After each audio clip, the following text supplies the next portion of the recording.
அனைவருக்கும் வணக்கம். நம்ம திருவண்ணாமலையில இருக்கிற அண்ணாமலையார் கோயில்ல இருந்து திருவண்ணாமலைய கிரிவலம் சுத்தி வரதுக்கு வந்து பாத்தீங்கன்னா பஸ் விட்டுருக்காங்க.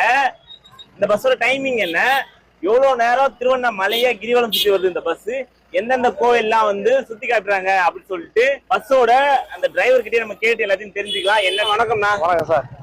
இந்த பஸ்ஸை பத்தி சொல்லுங்கண்ணா. இந்த பஸ் வந்து எத்தனை மணிக்கு அண்ணாமலையார் கோயில்ல இருந்து கிளம்பும்? காலை 8 மணி முதல் நைட்டு 8 மணி வரை. காலைல 8 மணில இருந்து நைட் 8 மணி வரைக்கும் உண்டு. சேவை உண்டு. கட்டணம் எல்லாம் இலவச பேருந்து. இலவசமா பக்தர்களுக்காக. ஆமா. இப்போ வந்து பாத்தீங்கன்னா இந்த பஸ்ல கிரிவலம் சுத்தி வரீங்களா, ஸ்ட்ரைட்டா கிரிவலம் சுத்தி வந்துருவீங்களா, அங்க இருக்கிற கோயில சுத்தி காட்டுவீங்களா?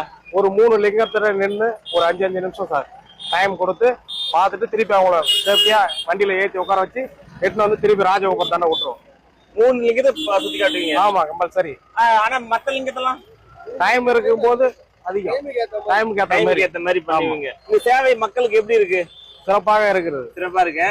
ஏசி வண்டி, வெயில் காலத்துல ஜனங்க அவசரப்படாம இருக்கிறதுக்கு நல்லா ஜில்லுன்னு வருவாங்க. ஃபேமிலியோட வந்து என்ஜாய் பண்ணலாம். கிரிவலம் அனைவரும் பயன்படுத்தலாம். இந்த பஸ் வந்து பாத்தீங்கன்னா எந்த ஒரு ஃபீஸும் கிடையாது, ஃப்ரீ பஸ். நீங்க வந்து பாத்தீங்கன்னா ஜாலியா வந்து பாத்தீங்கன்னா கிரிவலம் சுத்தி வரலாம். ஒரு 3 லிங்கத்தான வந்து பாத்தீங்கன்னா 5 நிமிஷம் வந்து நிறுத்துறாங்களா.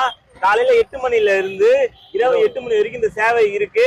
இது வந்து பாத்தீங்கன்னா ரொம்ப பயனுள்ள ஒரு சேவை. ஏன்னு வந்து பாத்தீங்கன்னா நீங்க குழந்தைகளோட வரீங்க, வயசானவங்களோட வரீங்க அப்படின்னா இந்த பஸ்ல ஃப்ரீயா நீங்க கிரிவலம் சுத்தி வரலாம். இது ரொம்ப ஹெல்ப்ஃபுல்லா இருக்கு.